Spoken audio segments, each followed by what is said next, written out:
And hello, everyone. This is Stephanie Vance. We are going to get started with the session, and we appreciate you coming on to the legislative process and how it works, and how to make a difference. And, of course, this is provided by our friends at the National Stroke Association, so we appreciate you coming on to a session, especially about the legislative process. We'll do our best to make it not too dry, but it is some kind of fun stuff. So. We'll explain all the muting and Q&A, et cetera, in just a moment. Our topics today, we are going to talk about the online training session, and we're going to talk a little bit about me, because that's what I like to do, just so that you have a picture of me, the disembodied voice, so you have a sense of who it is and what my background is. I'm going to talk about the points of influence in the legislative process, so we're going to go through each step, and we'll apply that to Stroke Association priorities. And then I want to talk quickly about 3 sustained advocacy techniques. So you will need to keep your hands and feet inside the car at all times, because we will be moving quickly. All right, so what's happening? Some logistics. If you haven't been on a session before, basically I am showing you a PowerPoint on my screen, and you should have a viewer on your screen that is showing you that. I'm going to double check on the audio, because sometimes there's little issues that occur, so I promise the incessant hand raising will not continue throughout the session. But if you can hear me, just click that raise your hand button just to make sure that we've got the audio working correctly. All right, thank you very much. I promise we won't do that anymore. Everyone on the call has joined in a mute-only mode, and what that means is I can talk all I want, but if you talk, I won't be able to hear you.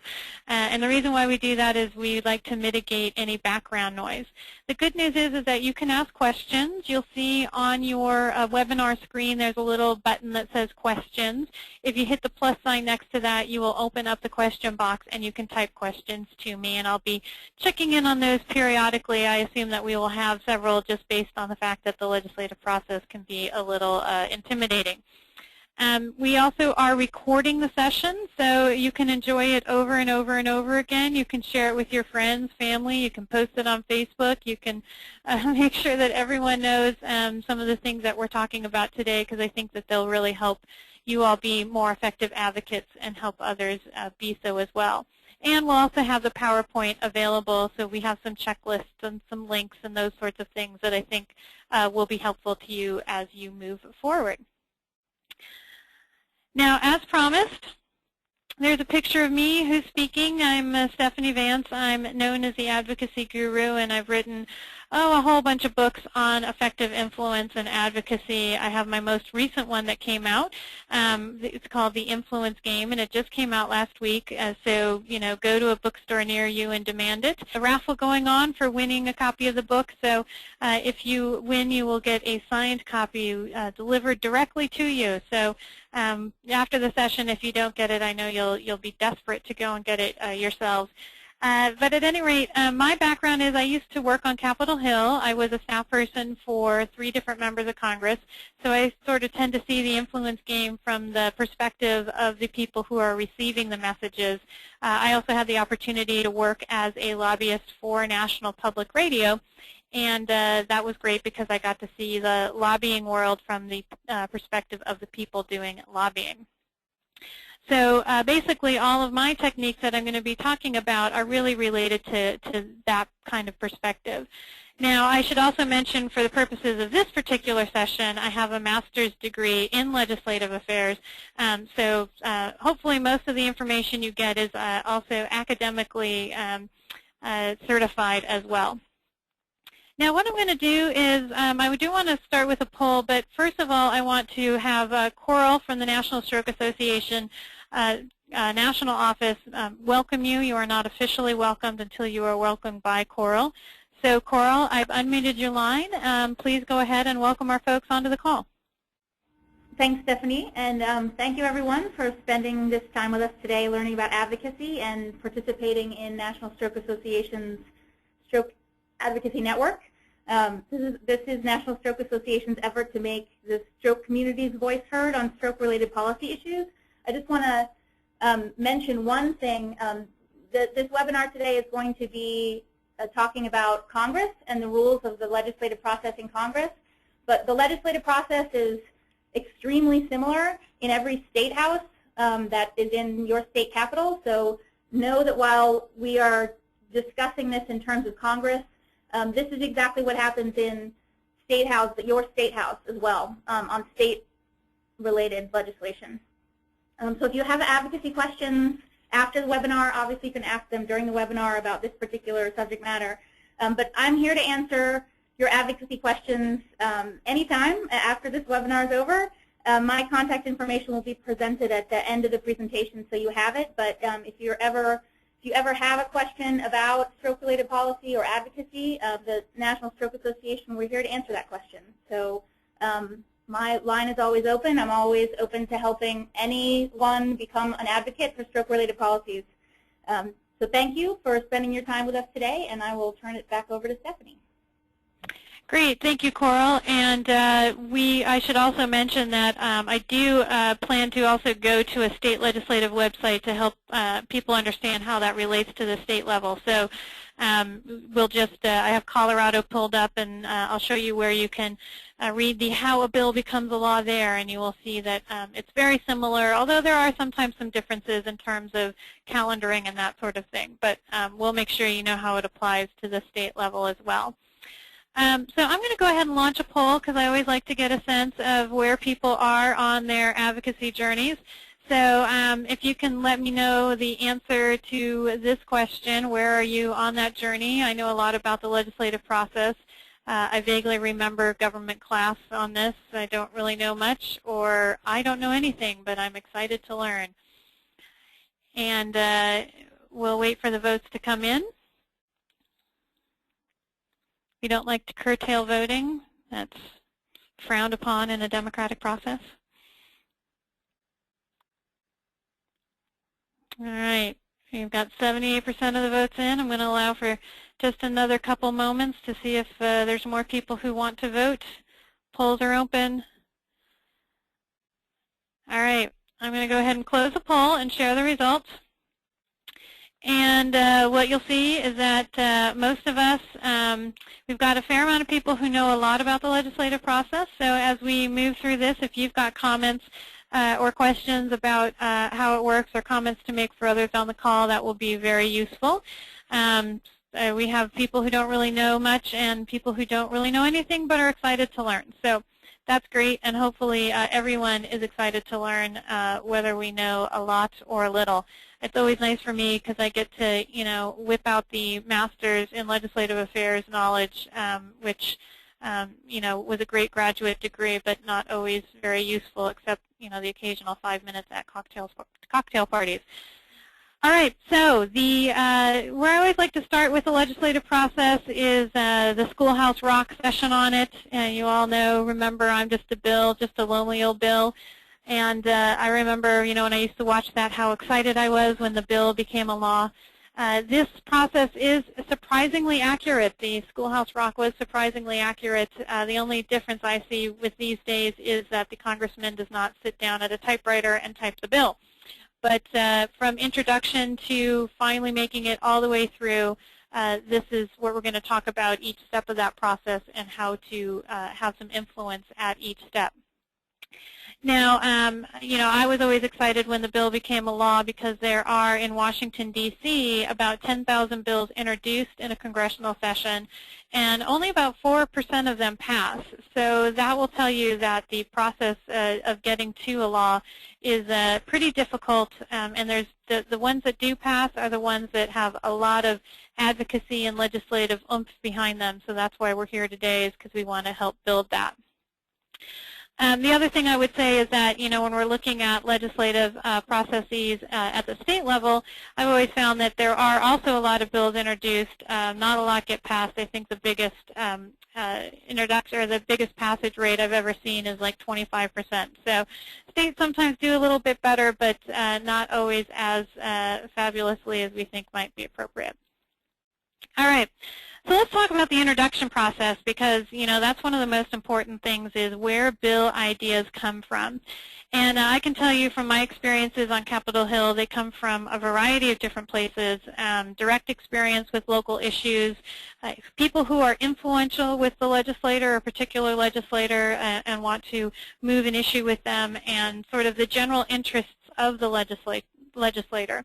So some examples of this, actually the direct experience with local issues, the Schoolhouse Rock is a great example of that, because the issue was a railroad crossing, and the member of Congress heard from people in his community and had actually experienced that problem of not having a railroad crossing. So that was why he introduced legislation.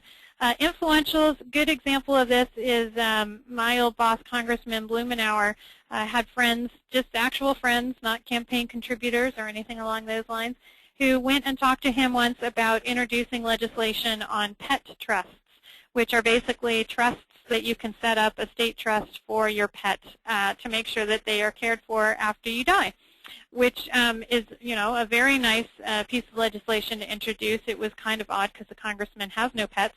But the reason why he introduced it was because he had some friends in the district who thought it was important, and they got him on board. The other place where bill ideas come from, the general interests of the legislator. One of my old bosses, Congressman Kreidler from Washington State, is an optometrist, and he came into the Congress very interested in eye health and healthcare issues. And because that was one of the platforms that he ran on, he was really, really interested in making sure that some of those bills got introduced, in part because that was his passion, but also because those are things that he knew a lot about and that he could bring to the legislative process. The one I'd really highlight for stroke advocates are the influentials, the friends, the staff, the family, local opinion leaders, as well as direct experience with local issues. And the way that the legislators are going to have some of those direct experiences are by connecting with you all directly, and by you reaching out to them and letting them know, how being a stroke survivor is sometimes a struggle, the difficulties in gaining access to care, the difficulties in returning to work, maybe having them actually visit you in the district and see that. And when they do see those things, then they do think about bill ideas.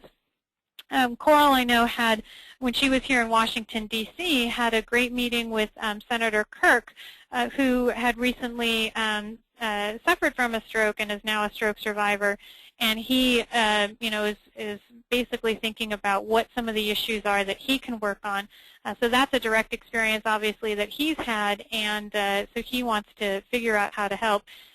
So I know Coral and the team at the National Stroke Association are thinking about, how do we answer the question, what can I do for you, when Senator Kirk comes to them with that, as we fully expect. The other thing people like to know about introduction is, how do those bills get written? If you've ever read a bill, you will see that it's not very intelligible. It usually says things like change code 672 of section 435 to insert a comma after the word and, which when you read that, you don't really know what it means.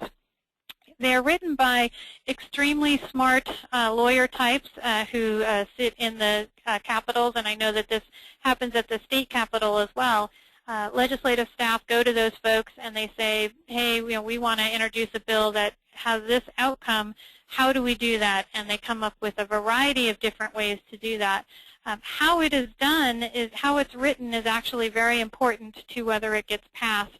And I'll talk about that in the referral process, because how it's written can often decide which committee it goes to, who is going to be a champion for it, etc.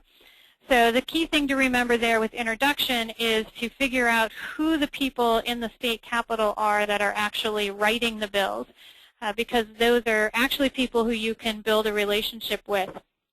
I will say that, sometimes when we were working on legislation, we would actually bring in a person from the special interest group that we were working with on the bill, because they could help the person writing the bill understand, exactly what the situation was and how they wanted to make a change to a certain law. So often those folks are overlooked, but I'd encourage you to take a look at who some of those people are and make sure that you have some connections to them. How do the bills get introduced, or how do you find that out? Every state legislative website has a bill lookup.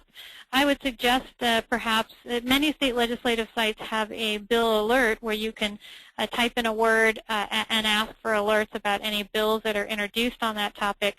At a minimum, they all have keyword searches, so you can go to the state legislative website, type in your keyword, and it will pull up any bills introduced on that particular topic. And that's very useful as you're trying to figure out what stroke-related issues are being discussed in the states. Now, obviously, the National Stroke Association is working on that as well. They will let you know if they see any stroke-related issues in particular states. They've got a monitoring system. It's also good to know for your own information how you find that information out, and it's relatively easy on all of the state legislative websites that I've seen. Now, one of the ways that you can find this out is if you go to, there's a great website that we're going to go to now. It's the National Conference of State Legislatures, and the domain name for that is www.ncsl.org. And again, that website is www.ncsl.org.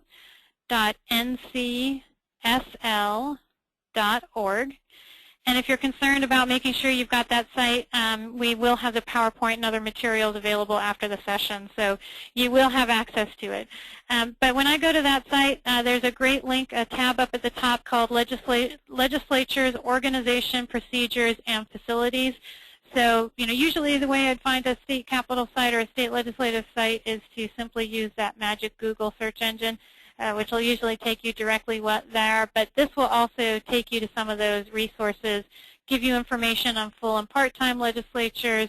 I always like the legislative calendar, and we'll talk about calendaring a little later in the call. And you can read about the process in various legislatures, et cetera, et cetera. So if you want a one-stop shop for everything state capitol related, this is the place to go. But again, very easy to simply Google your state legislature, Colorado State Legislature. I looked that up earlier. Takes me directly to the General Assembly page, and I can look up the information that I need there. How can you get ahead of the curve? The main way to get ahead of the curve and figure out what legislators are interested in introducing, really two options. One is to know something about what the legislator is most interested in. So I gave the example of Congressman Kreidler, who was interested in optometry. We know that that's probably something that he is going to be introducing legislation on. So when you know that about him, you can think about if there's any eye-related issues to stroke survivors, and that would be a good thing to approach him about. Another congresswoman I worked for, Congresswoman Eshoo from California, very interested in technology issues, so good to connect with her on the technology side of things. That's one way to figure it out, their general interests. The other way is to know who knows them, who their friends are, who some of their local connections are, and then you can, understanding that, if you know what those people are interested in, you can see what they're talking to the legislator about. And of course, there's your own personal relationships that it's good to build over time. So that's the introduction process. Now the referral process, I think a lot of people skip this. They're not really, the bill gets introduced, they assume it goes to a committee, they're not really sure why it's important. The referral process is extremely important. What happens is the bill gets introduced and parliamentarians figure out by reading the bill and knowing something about the issues where the bill should go, so which committee should consider the bill. And I made a big mistake on this when I was a very young staff person. Actually, most of the staff people are very young. And I found out that in writing a bill, I had written it, or the Legislative Council had written it in a way that had it referred to 4 different committees. And it was because pieces of the bill had mentioned other things. It wasn't really important to have those pieces in, but it was not a question I had asked, and Legislative Council hadn't told me because I hadn't asked. So when we sent the bill to the parliamentarian, it was referred to these 4 different committees, which is the kiss of death. It's very difficult to get a bill through 4 different committees. And only one of those committees was a committee that my boss was on, so that was a problem as well. The person who does it is the parliamentarian. It's often very difficult to get directly to the parliamentarian. Good idea to actually know who they are, but the key thing that I think is important in terms of getting engaged is to make sure that the legislative office that you're working with knows that this might be an issue and simply raise with them, you know, which committee or how should we write this bill to get into a friendly committee. You know, you'll find out which committees are friendly, if any, by, you know, doing a little of that research, seeing who the members of Congress are or members of the state legislative assembly are on that committee. And then once you know that, you'll get a sense, this committee is probably better to go to than another. And of course, you want to reduce the number of steps, as I mentioned earlier. Now, sometimes it's not possible to write a bill to finagle it into a friendly committee. You know, if it's a tax bill, it's going to go to the tax committees no matter what you do. You know, a lot of the stroke survivor-related legislation will probably go into healthcare-related committees. So, you know, you may not be able to get it into a friendly committee, but you certainly can draft it so that it's as narrow as possible and doesn't get referred to a lot of different committees to the extent that that's possible given what you're trying to do. Keeping track, again, the state general assembly sites do have all the bills listed, and you can see when you go to a bill, you can click on the bill, you can see what committee it's been referred to, and then that's going to give you a sense of how that bill is going to move through the process. And I will say that if you've got, there's usually, you know, like the big three committees in any legislative environment, something like Commerce, Appropriations, or Budget, and the Tax Committee, and those are going to have a lot of bills referred to them, so you might have a little bit of a more challenging time getting your issue raised to the top. So that's referral. Now, I just want to mention, as bills are getting written, there's several different types of bills. Now, you personally don't necessarily need to worry a lot about this, but I do like to go a little bit into it, the types of bills, and a little about the budget process, because that's usually one of the things that we're most interested at the National Stroke Association, and you'll see that there tend to be a fair amount of action alerts on things like NIH funding and issues like that. So basically, there's several different kinds of bills introduced. There are basic policy bills. So those are bills that try to establish a new program. They try to make a policy change. You know, for example, if there's an issue on promoting research at the National Institutes of Health, they may, introduce a policy bill or an authorization bill to establish that program. Now, once the program is established through one of those types of bills, doesn't necessarily mean it's going to be funded. It doesn't necessarily mean it's going to be approved. It doesn't necessarily mean it's going to happen. That's where the appropriations process comes in. So the policy bills and the authorization bills allow things to exist, as you might imagine by the term authorization. The appropriations bills actually provide the money for those programs. So it really is a two-step process. And so you may sometimes see that the National Stroke Association is sending out action alerts about a policy bill, and then they'll send out an action alert about appropriations that seems very related, but it is two steps in the process, and both are extremely important. Now, it's true that this is also the case at the state legislature. Every state legislature that I've ever run into does separate out policy from appropriations. So you'll need to know a little bit about both of those different types of committees. Now, the budget process, you know, every state legislative environment I run into and in Washington, D.C. Has a budget process that's a little challenging. Basically, it's kind of like your own personal budget. You know, when you establish a budget for how much you're going to spend on rent and credit card bills, et cetera, which I always violate. But basically, you know, in Washington, D.C., the Congress decides this is going to be our overall budget. Now, they decide this hopefully early in the year. And this is a blueprint. It's not the actual money going into programs. It's not actual authorizations that need to be changed to meet those budget targets. Basically, it's just Congress saying this is what we think the budget should be. It doesn't have the force of law, isn't signed by the president. Each of the chambers passed something different. So you'll see that often there's a big fight about the budget. You'll see that the president submits his proposed budget, but none of those pieces actually do have the force of law. So if you hear something like NIH funding is cut in the proposed budget, it's important because you want to make sure that you are connecting with your legislators to make sure they know that that shouldn't be cut, but it's not a cut that's coming right away. That happens in the appropriations process. So basically the way the money flows, budget process, then appropriations, as well as changes that need to be made to authorizations to fit in with what's proposed in the budget. And when I say that, I mean, there might be changes to Medicare policy that need to happen in order to affect the budget process to meet budget numbers. So that's how the money flows in the process, and I mention that just so that people know that you will probably get action alerts on the same program in 3 different areas.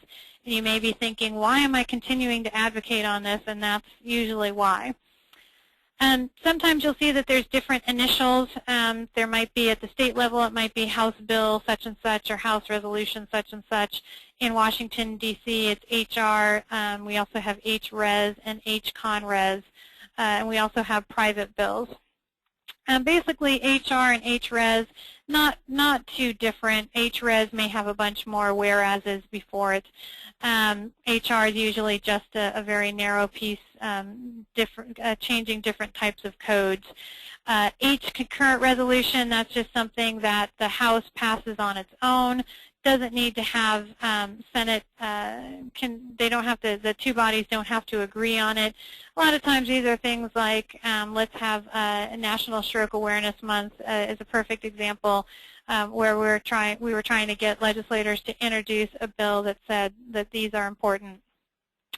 An important time, an important month, and that Congress should be recognizing it. Private bills, not a lot of private bills introduced, but these tend to be associated with immigration issues. Someone's going to be deported and they get a congressional office interested enough in their case that the member of Congress will introduce a private bill preventing that person from being deported. So probably not something we'll deal with a lot, but just good to know what some of those initials mean. All right, I'm going to move on to committee deliberation, but before I do, I'm just going to check to see if we have any questions at this point. And I think we're good. Hopefully it's not too overwhelming. So if you do have questions, do be sure to type them into the Q&A box, and I will be able to address them there. Or, of course, as Coral mentioned, you can follow up with either of us at the end of the session, and I'll be talking about the contact information and specifically how to do that. All right, so our bill has been introduced. It has been referred to a committee. We know what kind of bill it is. It's either a policy bill, an authorization bill, or an appropriation bill. Now we need to think about how it goes through the committee, because it's going to need to go through a committee in order to move to the next step of the process. So that's not a step that we can skip. So at the state level, often the committee consideration has a deadline on it. So a bill will go to a committee, and if it doesn't pass out of the committee by a certain date, then it's not going to be considered further. So at the state level, if you're lobbying there, you're going to need to know what those deadlines are, what the deadlines are for introducing the bills, what the deadlines are for getting the bill through the committee, and then what the deadlines are for having it happen on the floor. At the federal level, there is no deadline other than the 2-year congressional deadline that, members of Congress are elected every 2 years in the House, and it's a rotating schedule of 6 years in the Senate. But every congressional session is just 2 years, and at the end of each congressional session, when the new Congress starts, all of the bills have to be reintroduced. So that is the only deadline that exists. When you introduce a bill, it can be in the committee forever. I will say I did an analysis once, and the House Ways and Means Committee gets 800 bills referred to it in the course of a 2-year congressional session. They're obviously not going to consider all of those. and many bills, most bills that aren't in the 4% that pass actually are simply referred to committee and then don't really move anywhere further. Now, the bills, again, that do move further are the ones that have some advocacy and legislative oomph behind it. And so if you're going to be an advocate, some things you might want to know are who are the chairs and co-chairs, or also called ranking members, of the committee. And the chairs are the ones of the majority party who are leading the committee, and the co-chairs or ranking members are the ones of the minority party that are leading the committee for their side. The chairs and the co-chairs are really the ones who are leading the committee. They're figuring out what's going to be calendared. You will find that committee members, and especially the chairs and co-chairs, have much more expertise than the sort of general legislator on these issues. So they're people who you're going to want to know who they are. And then you're also going to want to know how you or people you know relate specifically to these people. And there's really two ways in which you relate to them. First of all is on issues. So you may have a great amount of expertise on a particular issue coming up before the committee.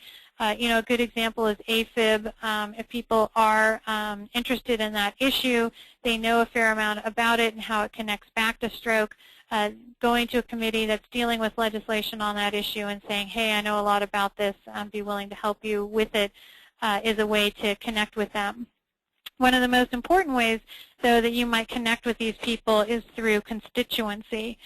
So, you may be a direct constituent of a chair or a co-chair or a member of the committee. So when you look at your specific legislators, you're going to want to know what committees they're on so you can see if they're on any committees that relate to your issues. But you can also use your constituency to get to those committee members in a roundabout way. All the committee members are going to pay attention to two groups of people. They're going to pay attention to their own constituents, and they're going to pay attention to other members of the legislature. So if you are not a constituent of the particular chairs or co-chairs of the committee, you can still get to them through your own legislator. So going to your legislator and asking him or her if he would be willing to, or she would be willing to talk to the members of the committee is a much better way for you to capture the committee's attention than going to the committee yourself if you aren't a constituent of those particular people who are leading the committee. The other thing I would say about committees are that you need to get to know who some of the staff are. A lot of people focus in on individual office staff. I think that's important. But if you have a policy expertise or a good story to tell, connecting with the appropriate staff of the committee is very valuable.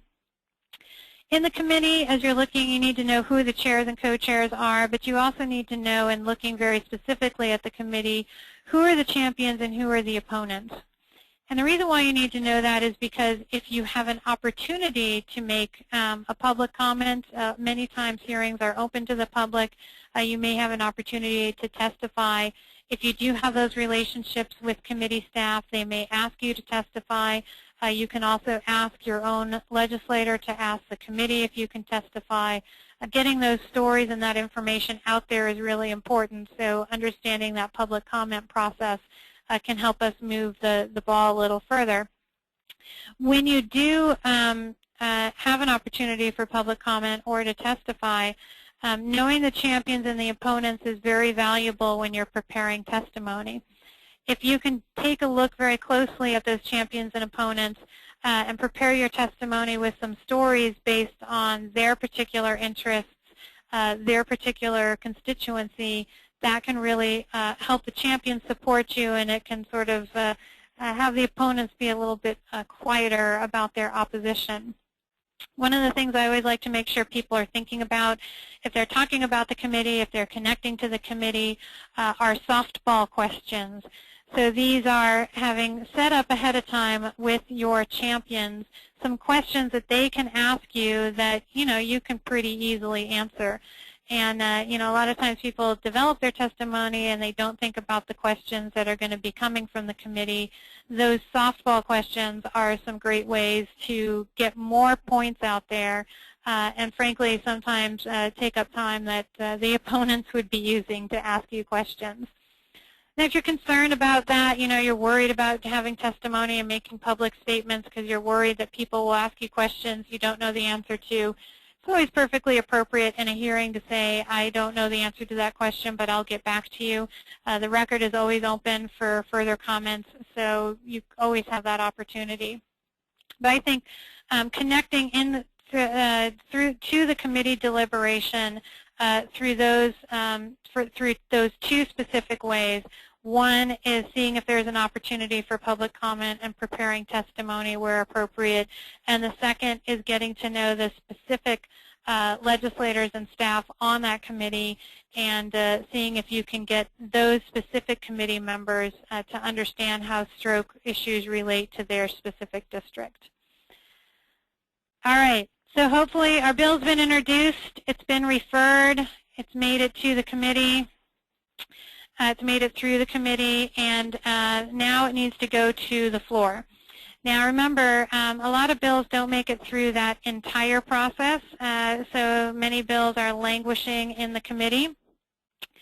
Floor consideration is sort of an interesting thing. It does vary from state to state, but there's usually some sort of general basic rules. First of all, the House or the General Assembly or the lower, well, House members don't like to call it the lower body, but the House, the thing that's associated with the House and the Congress usually operates by rules. And the reason why it does that is the House body is usually many, many more people. They represent a smaller group of constituents. In the U.S. Congress, for example, the House is made up of 435 members. The Senate is made up of 100 members. So the House has to operate by rules because there's so many members. It would be extremely chaotic if they didn't bring up legislation based on specific rules for considering that legislation. So this makes a particular committee in the House called the House Rules Committee extremely powerful because the people who set the rules for consideration are the people who are going to win the game. So this is why the majority, the party that's in the majority always stacks the Rules Committee in that larger body, whether it's a House or you might call it a General Assembly at the state level. They always stack that Rules Committee in favor of the majority. In the U.S. Congress, it's 9 members in the majority and 5 members in the minority. And this is much more stacked than any other committee. And again, the reason why they do that is because this is the committee that issues the rule that is going to govern the debate of a particular piece of legislation on the floor. So, for example, if an appropriations bill is coming to the floor, the Rules Committee will say these amendments are allowed, these amendments are not allowed, here's how much time is allowed for debate, etc. And if you can establish those rules, then you are going to be the ones that are probably going to win on the floor, or at least win some of the votes. Now the Senate, or the quote-unquote upper body, I used to work for House members, so I never considered them that way, but the Senate usually operates on something called unanimous consent. And this is because you've got many fewer people in the Senate. They don't necessarily need those rules to move forward. And this is where you hear about individual senators being able to place holds on legislation. It's because you know, the entire Senate usually needs to agree, and I know that sounds odd because there are votes in the Senate, but the entire Senate usually needs to agree on at least considering legislation before moving forward.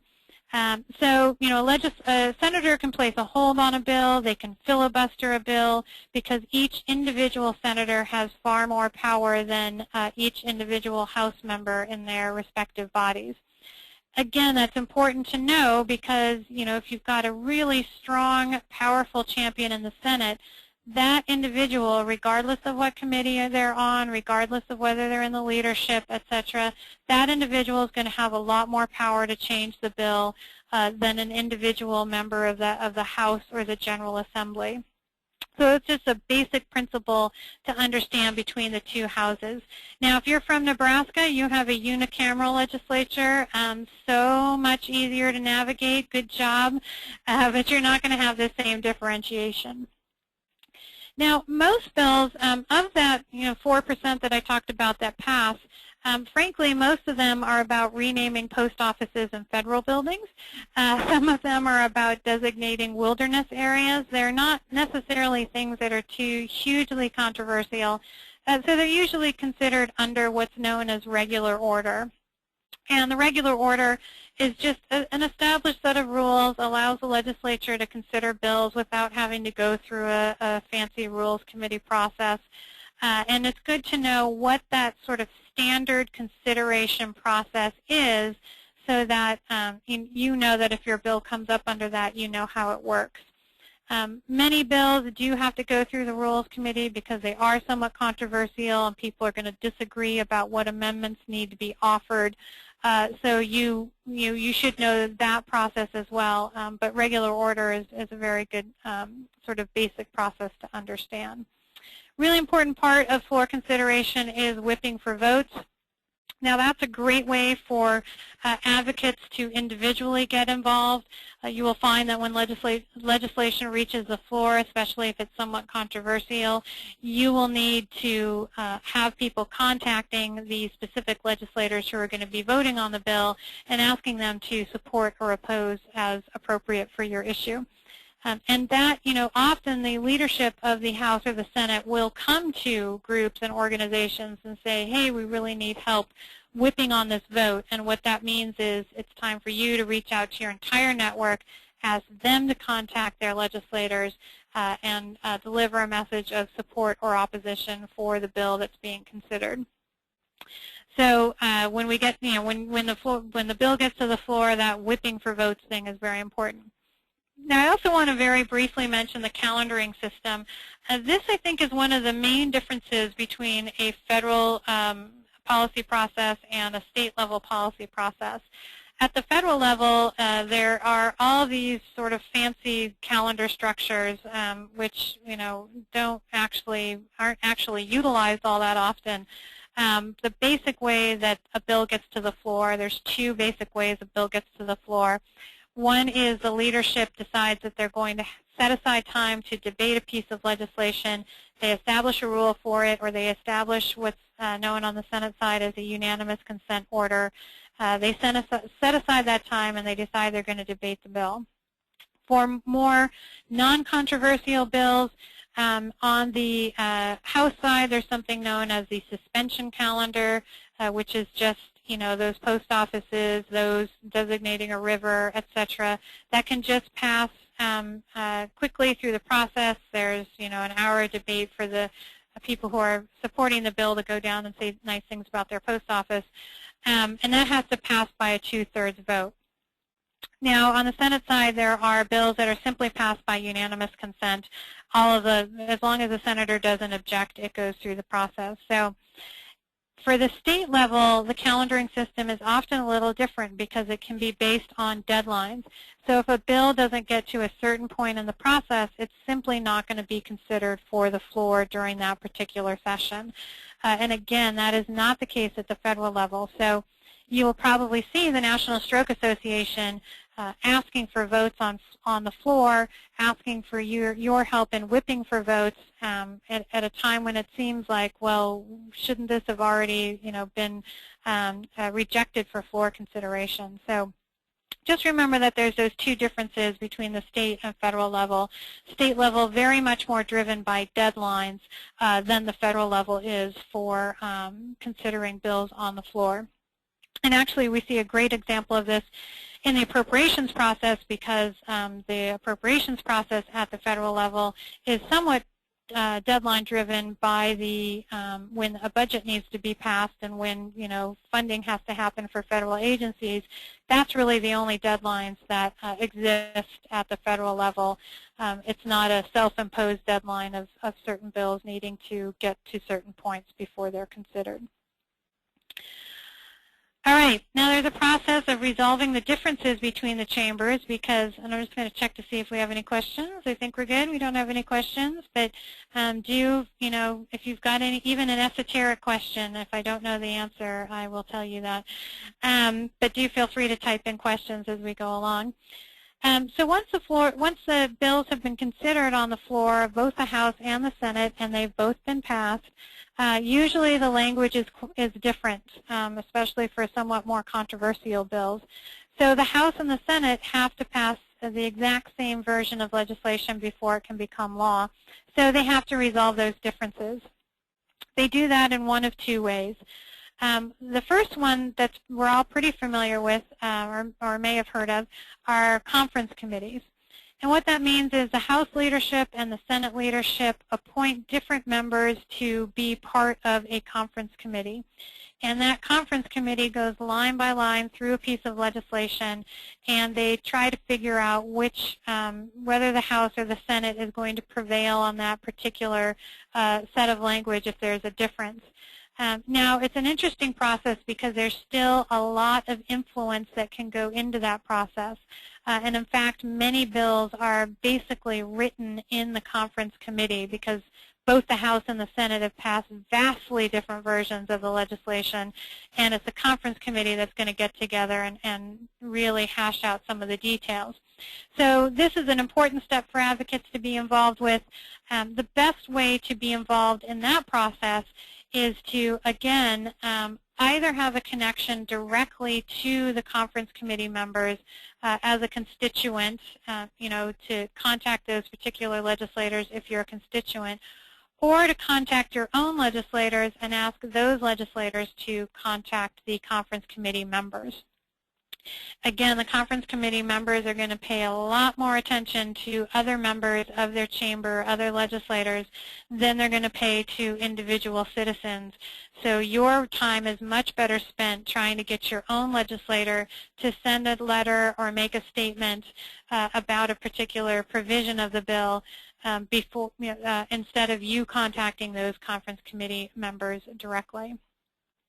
The other thing I will say about that's the one thing, the first way to resolve the differences, and one of the most valuable ways to make sure your language is included in how the differences are resolved is to make sure in that previous step of floor consideration you have really whipped for a very strong vote on what it is you want out of which chamber.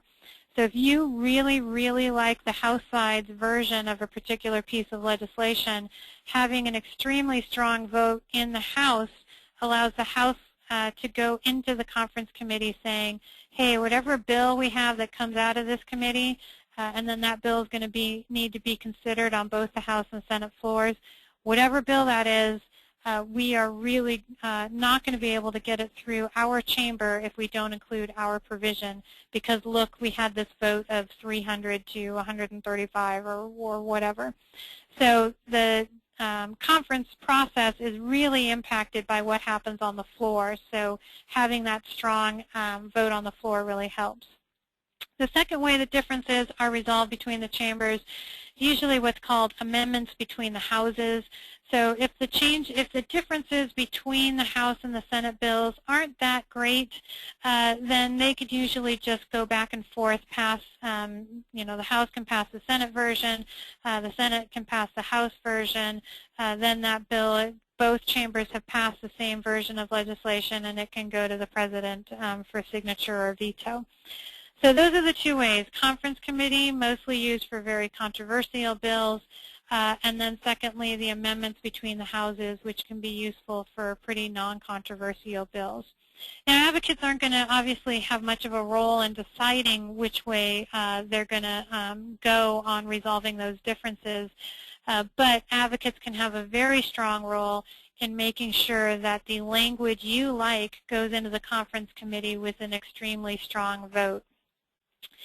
And as we move to what the executive branch can do, and that's a much shorter process in the legislative process, but I would make a point as you're trying to get legislation through the process, every step of the process it's important to have as strong an advocate voice as possible so that when it gets to the end of the process, the people who are championing the effort can say there's a huge amount of support behind it. So what that means is upon introduction, you want to help your champion get as many co-sponsors of the bill as possible. When it gets to the committee, you want to have as strong a vote in favor of your language as possible out of the committee. When it gets to the floor, you want to have as strong a vote on the floor as you possibly can, so that when the actual language is coming out, it's something that your champions can say, this language needs to be crafted in this particular way, or my chamber is not going to accept it. All right. Once those differences have been resolved, it goes to the president, and he or she, maybe someday, keeping my fingers crossed, have three options. The first is to simply sign the bill. And so, you know, that's especially for particularly non-controversial bills. We don't see a lot of vetoes. We see a lot of bills being directly signed. So that's the first option, and often the one that a president will take. Then the president can do a veto, and you know, we've heard about that, where the president says, nope, seriously, not going to do this. Sends it back to the legislature, and the legislature has to decide if they're going to override the veto. And to do so, they need a 2/3 vote to get the bill back through the houses and to the president. And if they get that vote, then the president really doesn't have anything to say about it because the veto is overridden. And then finally, you see this sort of nefarious picture of a guy with sticking something in his pocket. That's a pocket veto. And what that means is if the legislature passes a piece of legislation and then adjourns for the rest of the session, then the executive, whether it's the governor or the president, can decide that he or she is not going to either veto or sign the legislation. And that's known as a pocket veto, because unless the president signs it or a veto is overridden, the bill doesn't become law. So if he or she just sticks it in their pocket, doesn't do anything with it, it does not become law. And this is why you often see legislatures sending a piece of legislation to the president and then keeping in session for what's called a pro forma session, so the executive can't do that. You know, I've seen very few pocket vetoes, but they certainly do happen, especially when a legislative branch is sending a bill to the executive, knows that they wouldn't be able to override a veto and want to avoid that whole veto fight. So they, you know, they know the executive is going to pocket veto it, so they just kind of let that happen, but make their point that they passed it. So those are the executive options when it comes to a piece of legislation. Hopefully you can see why it's so exciting that the bill actually became a law after all that, because it has a lot of steps to go through the process. Now, after all that, you know, all the sort of details about the process, the various steps in the process, don't feel overwhelmed by it. I don't want everyone on the call to feel like, oh my goodness, I need to know each and every one of these steps. I'm not going to be a good advocate if I don't. You will be a good advocate. You've got the National Stroke Association there following those steps. The main purpose behind the session is to make sure that you know basically that these are steps that you can have some influence in. And when the National Stroke Association comes to you and says, we have an appropriations battle on the floor, really need you to contact the legislators now, or we have an appropriations battle in committee, you know what that means, and you know what's going to be most effective for your communications. And I did want to take a minute to apply all of this to the real world. And I just very quickly, I know we've got just a few moments left, but I looked up the Colorado State Legislature, because that's where our friends in the National Stroke Association are located. And we're going to go, let's see, here we go, the Colorado General Assembly homepage. That's going to take a moment to pull up, but this is just a good example. I Googled the Colorado General Assembly. You can see under General Legislative Information, there's a whole how a bill becomes a law. There's the legislative deadline schedules that I was talking about, and the House and Senate rules, always nice to know. Social calendar, not entirely sure what that is, but looks interesting. So every state legislature, you can find this general information and have access to it. And No, I would just say that, maybe one of the best things to do would be to simply read through it, make sure you kind of know a little bit about each step. And you'll also find on the Stroke Association website, if you go to stroke.org and click on the Advocate button, you will see that you can have access to each of those states and learn a little bit about each of the states there. All right, so to wrap it up, I'm just going to check to see if we have any final questions. And, again, feel free to write in with some questions if you want to after the session.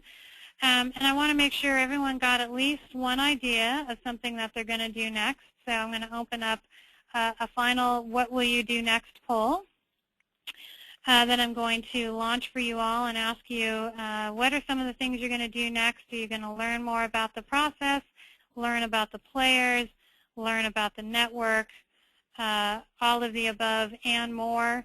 I always want people to pick that one.